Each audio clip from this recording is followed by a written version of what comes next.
इथं खूप नेते येऊन गेले होते, सगळे येऊन फोटो काढून कलेक्टरमध्ये गेले, परंतु कायद्याचं काय होते, अन्याय अत्याचार काय होते, कुणावर झाला, कसा झाला, एफआयआर सगळी माहिती फक्त साहेबांनाच आहे, बाकी कुणालाच माहिती नाही. आणि तंतोतंत माहिती आहे, जिथं आम्ही जे काम करतो ती सगळी माहिती साहेबांकडे, एकाही नेत्याकडे नाही, मंत्री असो, सचिव असो, कुणी असो, कुणाकडे ही माहिती नाही.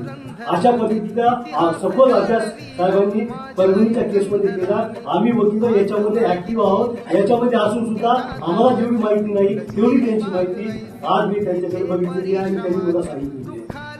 साहेबांचं जे अभ्यासपूर्ण मेडिकल ज्युरिस्प्रुडन्सचा जो अभ्यास आहे तसं आम्हाला कुणालाही नाहीये. त्या पद्धतीने आम्ही त्यांचे नोट्स घेतलेले आहेत. आम्ही पुढे जात आहोत, समाजाला न्याय भेटावा या उद्देशाने आम्ही आमचं कार्य करत आहोत. आम्ही कुणाच्या विरोधात काही काही समाजाला आमचा न्याय पाहिजे. आणि साहेब